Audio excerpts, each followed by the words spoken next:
सभी ऑडियंस को सलाम, आदाब, नमस्कार। कई अहम घटनाएं फिर से स्ट्रेट ऑफ हॉर्मुज़ में हो रही हैं। आपने ख़बरों में देखा कि अमेरिका की तरफ से, डोनाल्ड ट्रंप की तरफ से फ्रीडम मिशन का ऐलान किया गया। और फ्रीडम मिशन ये था कि अमेरिका की नेवी एस्कॉर्ट करेगी और वो सुरक्षा प्रदान करेगी, और ईरान के तरफ से स्ट्रेट ऑफ हॉर्मुज़ बंद किए जाने के बावजूद जो वहाँ शिप्स मौजूद हैं, मर्चेंट शिप्स जो अंदर मौजूद हैं पर्शियन गल्फ़ में, उनको बाहर निकालेगी अपनी निगरानी में। ये अमेरिका का मिशन था। और नतीजा ये हुआ कि एक फ्रेंच मर्चेंट शिप को अमेरिका ने बाहर निकालने की कोशिश की। ईरान की तरफ से अमेरिका के डिस्ट्रॉयर्स पर 2 वॉरशिप्स पर अटैक किया गया, और जो फ्रेंच शिप था उसको भी निशाना बनाया गया। इसके साथ ही साथ ईरान ने और भी हमले किए और भी अटैक किए।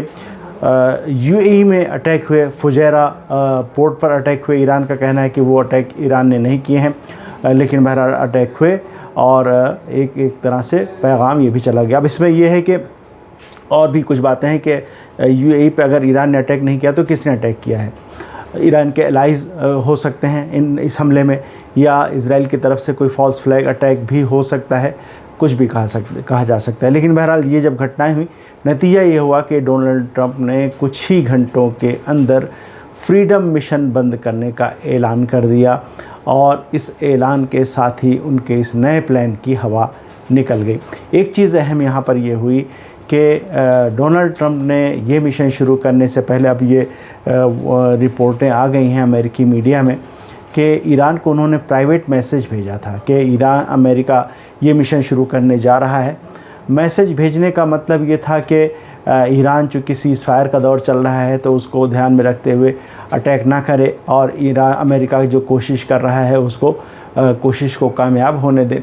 और दूसरा मैसेज उसमें ये था कि हम सीज़ फायर का फिर ख्याल नहीं करेंगे, हम इसको अंजाम देने जा रहे हैं। अगर ईरान की तरफ से कोई भी कार्रवाई की गई तो अमेरिका हमला करेगा। डोनाल्ड ट्रंप ने, आपने देखा कि बयान भी दिया था कि हम उस ज़मीन से मिटा देंगे अर्थ से ईरान का नामो निशान मिटा देंगे। इस तरह के बयान कई बार दे चुके हैं। लेकिन ईरान ने इस पर जो रिएक्शन दिया, वो रिएक्शन इतना संजीदा था, और इसमें एकदम साफ मैसेज था कि ईरान इसको हरगिज़ बर्दाश्त नहीं करेगा, इसको होने नहीं देगा। और यही हुआ कि अमेरिका को अपना ये मिशन बंद करना पड़ा, रोकना पड़ा। ईरान ने अपने हमले से अपनी ये ताकत दिखा दी। एक चीज़ अब इसके बाद और हुई है कि इस घटना के बाद फ्रांस ने अपना एक एयरक्राफ्ट कैरियर इस रीजन में भेजने का ऐलान किया है कि इस रीजन में फ्रांस का एक एयरक्राफ्ट कैरियर आ रहा है, जो कि पूरा का पूरा ग्रुप है। उस पर हमने देखा मीडिया में एक माहौल बनाने की कोशिश की गई कि अब फ्रांस जो है वो भी मैदान में कूद गया है। तो आपको ये बता दें कि फ्रांस के प्रेसिडेंट ने ये मिशन भेजने से पहले, ये एयरक्राफ्ट कैरियर भेजने के दौरान, जब अभी वो पहुंचा नहीं है, रास्ते में है, ईरान के प्रेसिडेंट से टेलीफोन पे बात की, और उन्होंने कहा कि अमेरिका का जो कुछ भी वहाँ पर ऑपरेशन चल रहा है उससे फ्रांस का कोई लेना देना नहीं है। दूसरी चीज़ ये है कि ईरान इसमें वाज़ेह कर चुका है कि स्ट्रेट ऑफ हॉर्मुज़ पर वो हरगिज़ पीछे हटने को तैयार नहीं है। एक नया सिस्टम, मैकेनिज़्म ईरान डेवलप कर रहा है, उसी को वहाँ पर इस्टेब्लिश किया जाएगा, उसको लागू किया जाएगा, और उसी के तहत वहाँ पर मैरीटाइम नेविगेशन हो सकेगा, समुद्री यातायात वहाँ पर अंजाम पा सकेगा। तो ये एक अहम घटना हुई। और दूसरी चीज़ ये हुई है कि एक बयान आया, बल्कि अमेरिका में एक वेबसाइट है एक्सियस, जो बाराक रावीद, इसमें इनके बहुत सारे आर्टिकल्स रोज़ाना रहते हैं। बाराक रावीद जो हैं वो इज़राइली इंटेलिजेंस के बहुत करीब हैं और अमेरिकन इंटेलिजेंस के करीब हैं। वाइट हाउस में बहुत गहरे ताल्लुकात हैं इनके, और साथ ही साथ नेतन्याहू से, इज़राइली पीएम से इनके गहरे रवाबित हैं, रिश्ते हैं। और ये दरअसल इस एक्सिस के बारे में ये बिल्कुल आम सोच है कि ये इज़राइल का प्रोपेगेंडा वेबसाइट और मीडिया है। जो चीज़ें वो जिसका प्रोपेगेंडा करना चाहते हैं, एक्सिस सोर्सेज के हवाले से वो ख़बर फ़ौरन पब्लिश कर देता है। तो सोर्सेज के हवाले से इस बार भी ये ख़बर आ गई कि ईरान और अमेरिका दोनों एक एग्रीमेंट पर पहुंचने वाले हैं। 1 पेज का एग्रीमेंट है और इसमें ईरान के न्यूक्लियर इशू को भी एड्रेस किया गया है कि ईरान अपना ये एनरिचमेंट 12 साल के लिए बंद कर देगा, 15 साल के लिए बंद कर देगा, और जो हाईली एनरिच्ड है 60% जो एनरिच्ड यूरेनियम है उसे ईरान के बाहर भेज देगा। वो सारी इस तरह की चीज़ें वो जो अमेरिका की तरफ से जिसका मुतालबा किया जाता है। ईरान ने फौरी तौर पर ईरान की तरफ से इसका जवाब आया कि एक्सियस जो है ये प्रोपेगेंडा कर रहा है, ये दरअसल किसी तरह का कोई एग्रीमेंट नहीं है, ये अमेरिका की वही जो ख्वाहिशें आरजुएँ हैं, ये उसी की लिस्ट है जिसे ईरान हरगिज़ मानने वाला नहीं है। हुआ यह है कि अमेरिका की तरफ से एक और प्रपोज़ल, यानी प्रपोज़ल के जवाब में प्रपोज़ल, ये आना जाना ये लगा हुआ है। तो जो प्रपोज़ल दिया था अमेरिका ने दिया हुआ है, जिसकी स्टडी अभी चल रही है और ईरान इस पर अभी जवाब अब तक नहीं दिया ईरान ने, उसी को एक्सियस ने ये जाहिर करते हुए कि अब इस पर एग्रीमेंट हो गया है और होने वाला है, एग्रीमेंट के बहुत करीब पहुंच गए हैं ईरान और अमेरिका, इस तरह की खबर दी थी एक्सियस ने।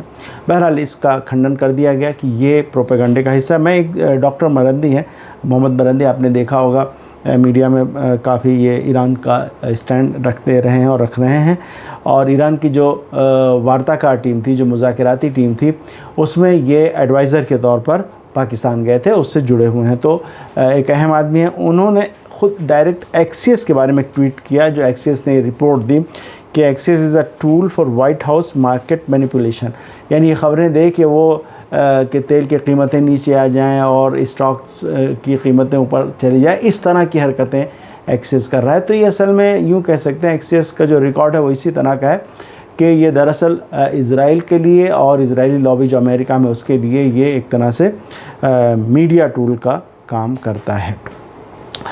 तो ये एक दो अहम घटनाएं हुई हैं। उसके साथ साथ अब एक चीज़ और हुई है कि ईरान की तरफ से जब ये प्रोपेगेंडा पहले अमेरिका की तरफ से एक्सियस की तरफ से किया गया, इस तरह की बातें हुई, ईरान की तरफ से पार्लियामेंट स्पीकर जो कि इस वक्त मेन वार्ताकार हैं, न्यूक्लियर वार्ताकार रहे हैं, जो राउंड इस्लामाबाद में आयोजित हुआ बातचीत का, उनकी एक ऑडियो जारी हुई है और ऑडियो में उन्होंने फिर यही कहा कि इस वक्त दुश्मन अफवाहें फैलाने की कोशिश कर रहा है। आवाम से उन्होंने अपील की कि आप पूरी तरह से होशियार रहिए, बेदार रहिए। अलबत्ता 10 मिनट की ऑडियो है, 2 ऑडियोज़ उनकी जारी हुई हैं, उनमें उन्होंने कई अहम बातें कही हैं। एक तो उन्होंने बहुत अहम बात ये कही है कि दुश्मन ने इस वक्त बहुत ज़्यादा उम्मीद लगा रखी है आर्थिक दबाव से। उसको लग रहा है कि आर्थिक दबाव अगर पड़ जाएगा बहुत ज़्यादा तो ईरान की कौम जो उसकी इस्तकामत है, जो उसका रेजिस्टेंस है, जो रेजिलियंस है, वो टूट जाएगा और अमेरिका अपने मकसद में कामयाब हो जाएगा। उनका कहना था कि अमेरिका एक बार फिर ये गलत फहमी का शिकार है, ईरान के अवाम इस तरह से उनके रेजिस्टेंस में कोई कमी आने वाली नहीं है। उन्होंने इसके साथ ही साथ ये भी गलत जो रिपोर्टें, उन्होंने एक चीज़ और कही, उन्होंने कहा कि ये डोनाल्ड ट्रंप को असल में गलत रिपोर्टें ये लोग दे रहे हैं और वो डोनाल्ड ट्रंप को लग रहा है कि हाँ अमेरिका जो कुछ कर रहा है वो सारे हरबे उसके कारगर हो रहे हैं, इसलिए वो बार बार उसी को दोहरा रहे हैं। एक चीज़ उन्होंने बहुत अहम कही कि जो आवाम से खिताब था, आवाम से बात की, उन्होंने कहा कि ये जो मरहला है जिसमें इस वक्त हम मौजूद हैं, ये बहुत ही फैसला कुन निर्णायक डिसाइसिव मरहला है। ये वो मरहला है, अगर हम इसको सही से, जैसे हम आगे बढ़ना है इसी तरह से आगे बढ़े तो ईरान का फ्यूचर बिल्कुल ब्राइट है और ईरान एक ग्लोबल पावर बन के उभरेगा, ये तय है। और इसके साफ इशारे और साफ लक्षण निशान नज़र आने लगे हैं। उन्होंने एक और बड़ी अहम चीज़ कही, उन्होंने जो बसीज फोर्स है उसे कहा कि आप लोगों की हेल्प के लिए ज़्यादा से ज़्यादा एक्टिव रहें। इसके साथ साथ जो ईरान से बाहर ईरानी हैं, ईरान डायस्पोरा जो है, उससे उन्होंने कहा कि आप अपने हमेशा मुल्क के साथ खड़े रहें, इस वक्त भी आप मुल्क के साथ खड़े रहें, आप हमेशा ये करते आए हैं, तो इस तरह इस वक्त भी मदद करें और मुल्क को हमें आगे ले जाना है। तो एक चीज़ ये बड़ी अहम हुई। एक बात और हुई है कि अमेरिका की तरफ से बहरीन के साथ मिलकर और साथ ही साथ पर्शियन गल्फ़ के जो अरब ममालिक हैं उनके साथ मिलकर एक रेजोल्यूशन तैयार किया गया है जिसे सिक्योरिटी काउंसिल में ले जाने की कोशिश है, स्ट्रेट ऑफ हॉर्मुज़ से रिलेटेड। ये इसका ऐलान अमेरिका के विदेश मंत्री मार्को रूबियो की तरफ से किया गया। मार्को रूबियो ने भी एक बयान दिया है, बहुत ही हंसी आती है उसको सुन के। और वो क्या बात कर रहे हैं, वो बात कर रहे हैं ईरान के इस फैसले पे तनकीद कर रहे हैं, आलोचना कर रहे हैं कि ईरान ने स्ट्रेट ऑफ हॉर्मुज़ को बंद कर दिया। कह रहे हैं कि साहब ये तो कोई बात नहीं है कि ईरान ने वो स्ट्रेट ऑफ हॉर्मुज़ बंद कर दिया है, कोई जहाज़ आ नहीं सकता, जा नहीं सकता, अगर आएगा जाएगा तो टोल देना होगा, इसे तो हम कबूल नहीं करेंगे, ये तो ईरान बिल्कुल नई परंपरा कायम करने जा रहा है। यानी इतनी उसूली बातें कर रहे हैं कि सुन के हंसी आती है कि लगता ही नहीं कि जैसे अमेरिका का विदेश मंत्री बात कर रहा है।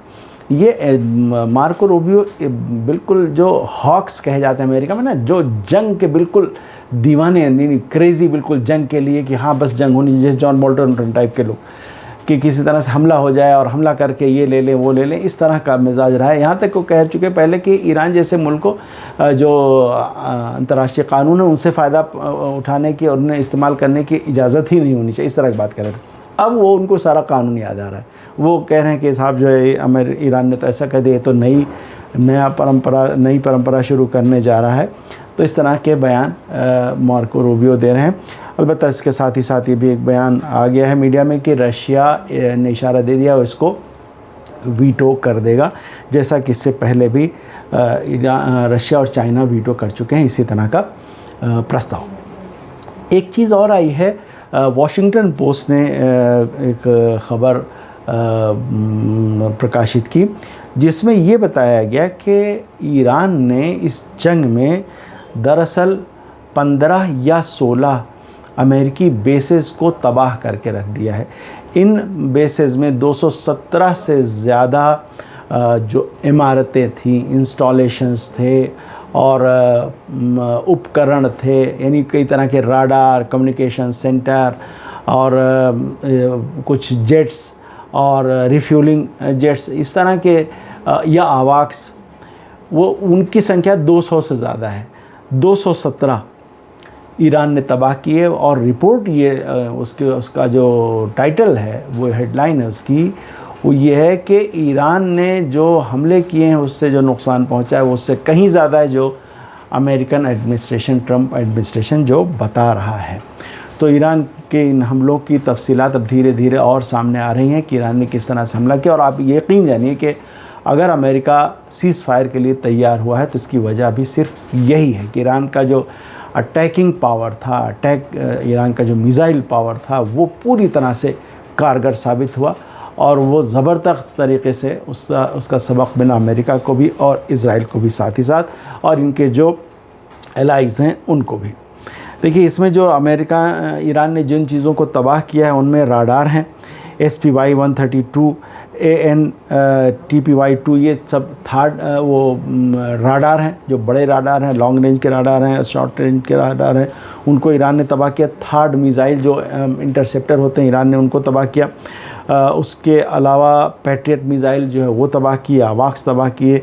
उसके अलावा ईंधन के जो भंडार थे, उनको तबाह किया अमेरिकन बेसिस के अंदर। और जो एयरक्राफ्ट के लिए जो साजो सामान, जो तैयारी रहती है उनकी देखभाल के लिए, उन जगहों को तबाह किया। तो ये सारे जो है वो नुकसान ईरान ने पहुंचाए हैं अमेरिकन बेसिस को। इसके नतीजे में क्या हुआ कि अमेरिका को पीछे हटना पड़ा। और अब जो अमेरिका दोबारा कोई मिशन शुरू करता है, कुछ घंटों में उसको बंद कर देने का ऐलान करता है, ये सारी चीज़ें जो कर रहा है वो इसीलिए कर रहा है कि उसको नुकसान समझ में आ गया है कि ईरान किस तरह का नुकसान पहुंचा सकता है। तो यहाँ पर हम देख रहे हैं कि अमेरिका के सामने, अमेरिका की सारी तैयारियों के सामने ईरान की जो तैयारियां रही हैं वो ज़्यादा कारगर साबित हो रही हैं। इसलिए कि अगर हम हालात को देखें और ज़मीनी जो हालात हैं उन पर अगर नज़र दौड़ाएं तो हमको ये समझ में आएगा कि अमेरिका की स्ट्रेटेजी पूरी तरह से नाकाम हो गई है। और अभी तो ये मैदान जंग है, जवाब और हमला और हमले का जवाब ये सब है, लेकिन ये इस घटना के नतीजे में रीजनल सतह पर और ग्लोबल सतह पर जो आगे बदलाव आने वाला है, यानी अमेरिका की जो धौंस थी, जो दबदबा था, वो जो टूटा है, उसका जो असर सारी दुनिया में पड़ने वाला है वो हम आने वाले दिनों में देखेंगे। एक ऑडियो जारी की है बिल क्लिंटन ने, अमेरिका के पूर्व राष्ट्रपति ने। उन्होंने एक जुमला, उसमें बहुत सारी बातें कही हैं, एक जुमला ये कहा है कि 70 साल में अमेरिका ने एक के बाद दूसरी नस्ल में जो लीडरशिप, अमेरिकन लीडरशिप थी, उसने जो कुछ बनाया था वो एक तरह से तबाह हो गया, वो दांव पे लग गया और कुछ घंटों के अंदर वो टूट गई वो चीज़। उसमें क्या थी, एक तो ये कि अमेरिका पर अब किसी को कोई भरोसा नहीं रह गया। एक बयान मैं और कोट करना चाहता हूँ, ये भी आगे के चेंजेस को दिखाता है कि दुनिया में आगे की तस्वीर क्या होने वाली है। ये रशियन प्रेसिडेंट व्लादिमीर पुतिन का बयान है कि जब तक रूस, चीन और ईरान है, कोई भी इस अंदाज से बिहेव नहीं कर सकता कि वो जैसे दुनिया का लीडर हो।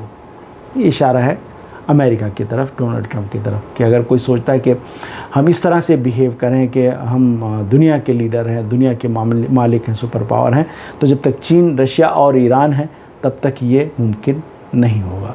ये देखिए वो इशारे हैं जो हम आगे जो हालात देख रहे हैं उन हालात के इशारे और लक्षण हैं।